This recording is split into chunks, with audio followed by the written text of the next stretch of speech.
Student নীতি ক্লাসরুমে তোমাদের সবাইকে স্বাগত। আজকে তোমাদের সঙ্গে আলোচনা করব অষ্টম শ্রেণীর দ্বিতীয় পর্যায়ক্রমিক মূল্যায়ন থেকে ইতিহাস বিষয়ের মডেল কোশ্চেন নাম্বার ৮ নাম্বার সেটটি।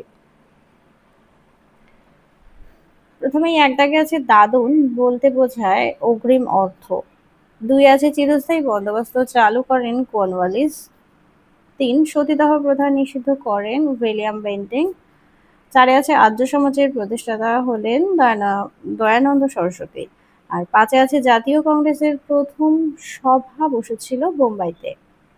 পরের প্রশ্ন, মহারাষ্ট্রের শিবাজি উৎসব প্রচলিত হবে বাল গঙ্গাধর তিলকের নেতৃত্বে। আর পরের প্রশ্ন দেখো, ভারতে প্রথম সুতির কাপড় তৈরির কারখানা চালু হয়েছিল বোম্বাইতে। আনন্দমঠের রচয়িতা হবে বঙ্কিমচন্দ্র চট্টোপাধ্যায়।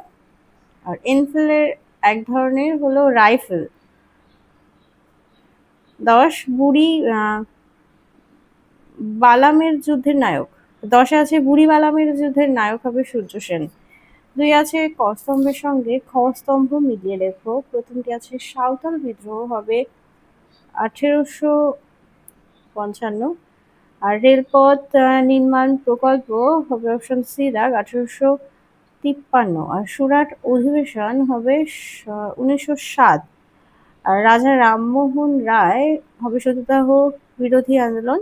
আর দীনবন্ধু মিত্র হবে নীল দর্পণ।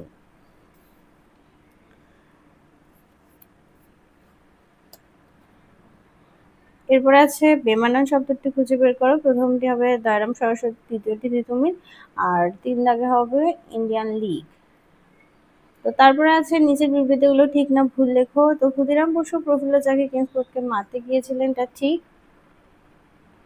আর ভাইসরয়ের কথার অর্থ রাজপ্রতিনিধি, এটাও ঠিক।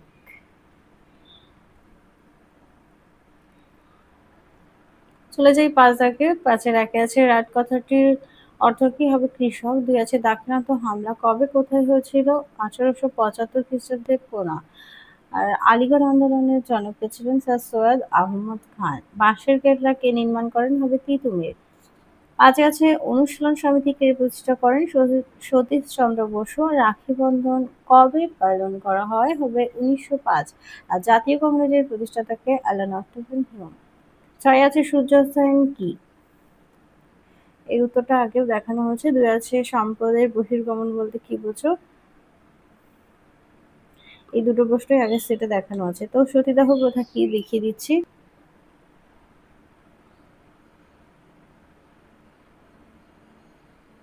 পূর্বে হিন্দু সমাজে সতীদাহ প্রথা প্রচলিত ছিল। সতীদাহ বলতে বোঝায় মৃত স্বামীর শবদেহ পড়ার সময় একই চিতায় তার বিধবা স্ত্রীকে দাহ করা। একে সহমরণ প্রথাও বলা হয়। পরের প্রশ্ন দেখো, নববঙ্গ বা ইয়ং বেঙ্গল গোষ্ঠী কাদের বলা হয়। Anglo Indian Henry Louis Vivian Derozio ছিলেন কলকাতার হিন্দু কলেজের তরুণ শিক্ষক। যুক্তিবাদী এই শিক্ষকের অনুগামী ছাত্রদের নববঙ্গ বা ইয়ং বেঙ্গল বলা হয়। পরের প্রশ্ন, ৩ আইন বলতে কি বোঝো।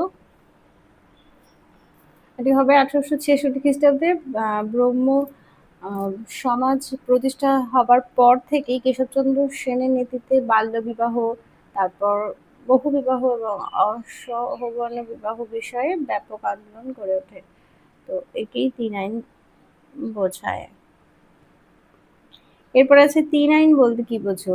তো কেশবচন্দ্র সেনের নেতৃত্বে বাল্যবিবাহ, বহুবিবাহ এবং সবর্ণ বিবাহ বিষয়ে ব্যাপক আন্দোলন গড়ে উঠেছিল, এটাকেই ৩ আইন